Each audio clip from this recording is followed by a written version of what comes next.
This is a world where smart technology does more than listen. It judges. We begin in Detroit, Michigan, once an industrial capital, now a digital fortress of surveillance. The U.S. government launches a new initiative to combat violent crime, the Redline Protocol, a system that quietly monitors every smartphone in the city in real time. Every word, every movement, every heartbeat logged, scored, analyzed. Most citizens don't even know they're being evaluated, but the system knows who you are, whether you're stressed, whether you're lying, and whether you should be considered guilty. Our story follows Jason Reed, 28 years old, a warehouse forklift operator. Hardworking, quiet, never had trouble with the law. But tonight, fate changes with one software update. Jason sits alone in his small apartment, eating instant noodles, scrolling through his phone. News notifications flash. Redline Protocol rolls out citywide. AI-powered crime prevention goes live. Phone's now a direct reporting node. Jason shrugs. Government tech never affects regular people. At least, that's what he believes. Suddenly his phone screen flickers. A voice, calm and soothing. Redline audit activated. Please remain still. Jason freezes. What? Who is this? His phone camera turns on without permission. Flashing red text.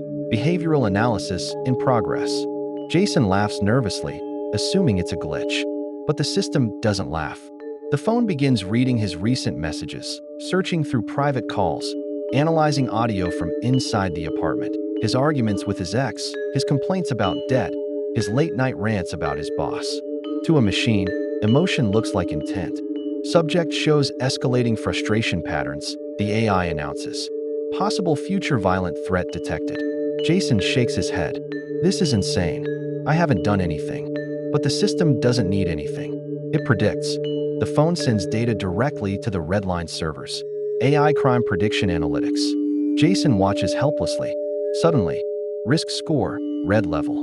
The highest threat classification. Jason's heart hammers. This can't be real. He tries to turn off his phone. No effect. The device locks itself. Automated police alert dispatched. Officers en route. Jason stares at the screen, stunned. What? No. This is a mistake. But Redline doesn't make mistakes. It makes decisions. He hears police sirens in the distance. Getting closer. Jason panics. He never committed a crime. All he did was live his life, into a microphone. He rushes to the window just in time to see two police cruisers screech onto his street. Officers exit, weapons drawn. Jason backs away, terrified. His phone begins broadcasting through the speaker. Do not resist. You are considered high risk. Jason whispers, I didn't do anything. But guilt, in this world, is predictive. A sudden outage sweeps the block. Lights flicker, street lamps cut out. The officers freeze, radios glitching. A dark van rolls in silently from the opposite street, unmarked. Someone else is here. Jason's phone announces, counter-interference detected. Unknown presence has overridden local feeds. The officers look around nervously. Then, the street cameras go black. The van doors slide open, and masked men step out. Quiet, coordinated, equipped. Not police, not government. Jason watches as they move with surgical precision. One hacker, one sniper, one breach specialist. They disable the responding officers like it's routine. Tasers, tranquilizers, non-lethal but deadly accurate. Jason collapses behind his couch, trembling. Who are these people? His phone buzzes again. This time, a new message appears. We can help you. Stay down and wait. Jason doesn't know whether to trust them.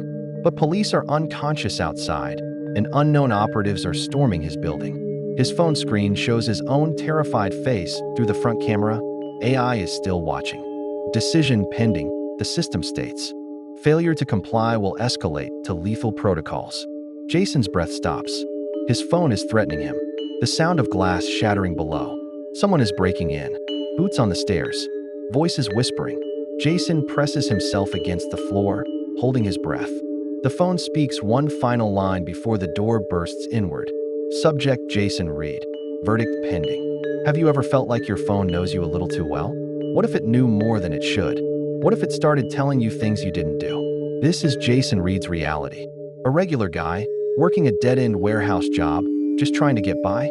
His life is a blur of fluorescent lights, buzzing fans, and the endless hum of distant traffic.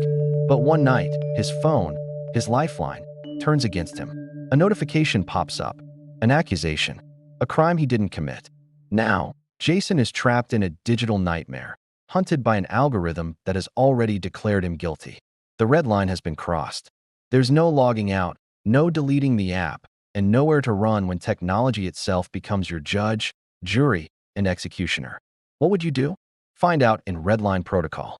Don't forget to like and subscribe for more. The door slams open. Masked operatives sweep into the apartment. Jason screams, shielding himself. But instead of shooting, they grab him and haul him to his feet. A modulated voice says, "Relax. We're the only reason you're still alive." Jason stares, shaking. "Who are you?" The man answers, "We're the ones Redline can't see." Yet, they drag him downstairs, past unconscious officers, and shove him into the black van. Inside, computer racks, generators, screens displaying Redline activity across Detroit. The tech is beyond government grade. Jason looks around, terrified. "Isn't this kidnapping?" The leader answers, "Not when the alternative was you being killed in your apartment."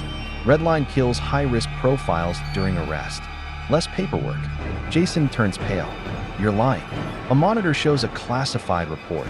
Redline fatalities. 317, citywide, month 1. Jason swallows hard. The hacker in the van is already typing rapidly. Reed's sentencing is still pending. We have about 6 minutes before they switch him from predictive threat to active threat. Jason stares at them. "So what do you want from me?" The leader looks him dead in the eyes. "We want you to help shut this system down." Jason scoffs. "You've got the wrong guy. I run forklifts." The hacker interrupts. "You also took a single programming course in community college 6 years ago. That means you're eligible for Redline's potential system insider classification. That's why the system flagged you harder." Jason gapes. "So, I got marked guilty because I might be a hacker someday." She nods. "That's how predictive justice works." Jason feels sick. The hacker hands him a phone, the same model as his, but modified, rooted, running a custom OS. "This is our backdoor, and you're going to walk us into one of Redline's uplink towers." Jason shakes his head violently. No. If the system sees me near a tower, I'll get marked as a terrorist." The leader smirks. "You already are." The van peels out, weaving through industrial streets. Redline surveillance drones fly overhead, scanning rooftops. The hacker jams their frequency, just long enough for the van to pass unnoticed. They speak while driving. Redline was never about stopping criminals. It's about controlling the public. Detroit is the testing city. If the program works here, the whole country follows. Jason stares ahead, numb. It's not just surveillance. It's infrastructure. Policing without officers. Sentencing without judges. Punishment without crime. They reach the edge of the commercial district. Ahead looms a reinforced tower, Redline Node 12, bristling with antennas, server vents, thermal sensors. Constant security patrols. Jason whispers, "How am I supposed to get inside?" The leader hands him a battered maintenance jacket and ID badge. "You're delivering a router replacement ticket. The system will check your identity, but won't have time to block the entry before we spoof a credential match." Jason hesitates. "And if it rejects me?" The leader doesn't sugarcoat it. "Then the building will deploy automated weapons." Jason swallows, heart hammering. He has no choice. The government marked him guilty. The system declared him dangerous. And reality is now bending to match the algorithm. They cover him with a tiny lapel camera, patching the feed to the hacker's laptop. Jason steps out, walking toward the tower, legs trembling. A retinal camera scans him immediately. Subject, Jason Reed. Threat level, red.